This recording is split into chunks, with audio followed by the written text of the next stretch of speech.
Sepanjang bulan Maret dan April 2025, sejumlah kasus kekerasan seksual mencuat di ruang publik.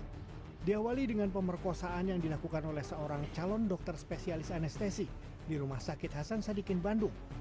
Menurut keterangan polisi, tersangka membujuk korban untuk pengambilan darah. Namun alih-alih mengambil darah, tersangka malah membius dan melakukan kekerasan seksual terhadap korban.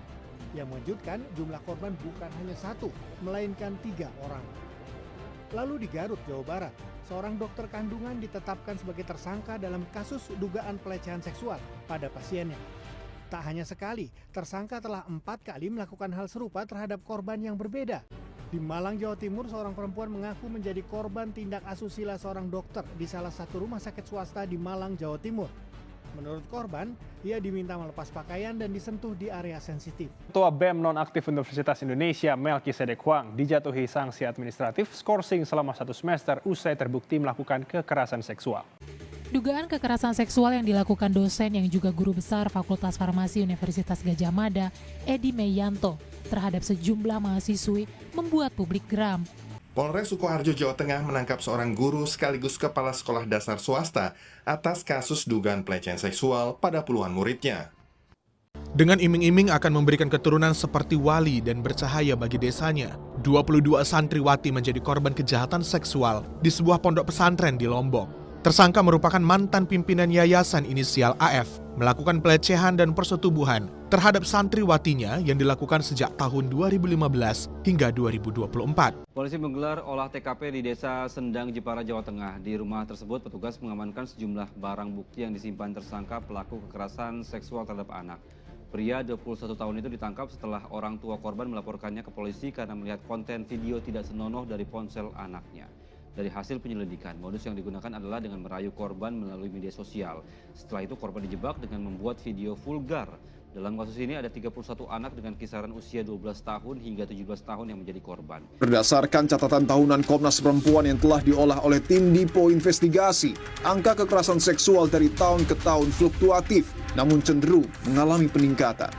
Pada tahun 2021, angka kekerasan seksual berada di angka 2.204 kasus. Sementara pada tahun 2022, angkanya bertambah menjadi 2.228 kasus. Tahun 2023, angka kekerasan seksual sempat turun menjadi 2.078 kasus. Namun pada tahun 2024, angka kekerasan seksual melonjak cukup drastis, yakni berada di angka 3.166 kasus. Sementara itu, berdasarkan data dari Kementerian Pemberdayaan Perempuan dan Perlindungan Anak, terdapat 10 provinsi dengan angka kasus kekerasan seksual tertinggi terhadap perempuan di tahun 2024. Kekerasan seksual paling banyak terjadi di Provinsi Jawa Barat dengan 608 kasus, disusul dengan Provinsi Jawa Tengah dengan 431 kasus, dan Provinsi Jawa Timur menempati urutan ketiga dengan 386 kasus. Kekerasan seksual juga marak terjadi di sejumlah wilayah di Pulau Sumatera, Kalimantan, Banten, hingga NTB. Kementerian Pemberdayaan Perempuan dan Perlindungan Anak menyebut kasus kekerasan seksual pada perempuan dan anak terus meningkat. Di tahun 2020 terdapat 8.210 kasus, sementara di tahun 2021 terdapat 10.327. Angka ini terus meningkat di tahun 2022 dengan 11.682 kasus, sementara di tahun 2023 dengan 13.156 kasus, dan terus meningkat di tahun 2024 dengan 14.459 kasus.